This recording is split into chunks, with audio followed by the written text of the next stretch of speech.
अस्सलाम वालेकुम वरहमतुल्लाहि वबरकातुहू। अफला यतदब्बरून अल कुरान कोर्स के साथ में शाजिया मुजम्मिल आपके साथ। अल्लाह से दुआ है कि अल्लाह हम सब को अपने हिफ्ज़ो अमान में रखे। आमीन। आज मैं आपके साथ एक बहुत ही सिंपल और एक बहुत ही अहम टॉपिक को लेकर आई हूं, और वो है हरकत। हरकत क्या है?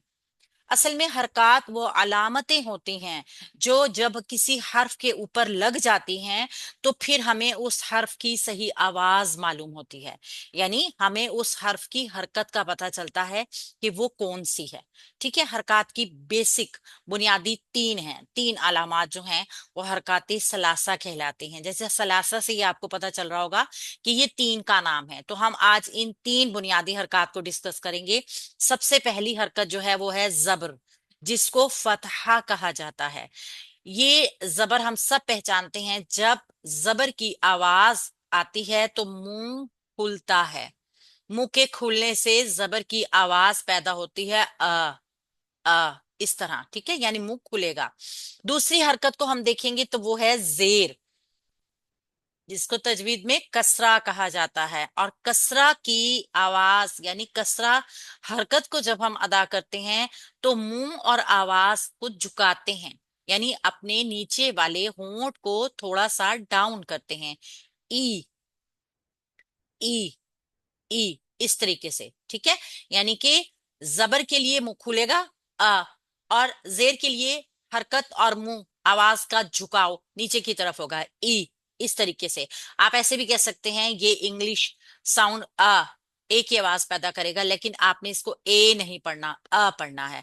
और जेर जो होता है वो इंग्लिश का वर्ड जो है वो ई की साउंड पैदा करता है, ए नहीं पढ़ना इसको, ई की तरह। और तीसरी बुनियादी हरकत जो है वो है पेश, जिसको हम दम्मा कहते हैं।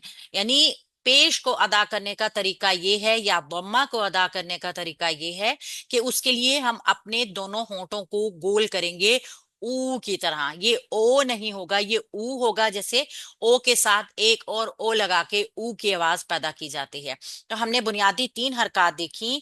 एक है जबर, जिसको फतहा कहते हैं, दूसरी है जेर, जिसको कसरा कहते हैं, और तीसरी है पेश, जिसको हम दम्मा कहते हैं। ये जरूरी क्यों है? जरूरी तो जाहिर सी बात है, हमें पता चल गया कि कुरान पाक को के तलफ्फुज को सही करने के लिए, यानी मानी की दुरुस्तगी के लिए, एक हर्फ दूसरे हर्फ से मिक्स ना हो। एक ही हर्फ मुख्तलिफ हरकत से मुख्तलिफ मायने दे सकता है। मिसाल के तौर पे अगर हम अलिमा, उसने जाना, अगर इसको कहेंगे, और उलिमा जेर जबर की हरकत को चेंज कर देंगे तो वो जाना गया। यानी इस तरह मीनिंग्स को चेंज करते हैं ये। एक छोटी सी जबर, एक छोटा सा जेर, एक छोटा सा पेश ना सिर्फ पूरा मायने बल्कि पूरे वक्त को भी तब्दील कर सकता है। यानी पास्ट और प्रेजेंट और फ्यूचर इन हरकत के ऊपर ही डिपेंड करते हैं। तो हमने हरकत को देखा, और हमने हरकत के बुनियादी अलामात भी देखी, जिनमें से जिनकी जरिए हम किसी भी हर्फ की आवाज को, उसके तलफ्फुज को, उसके एराब को मालूम कर सकते हैं।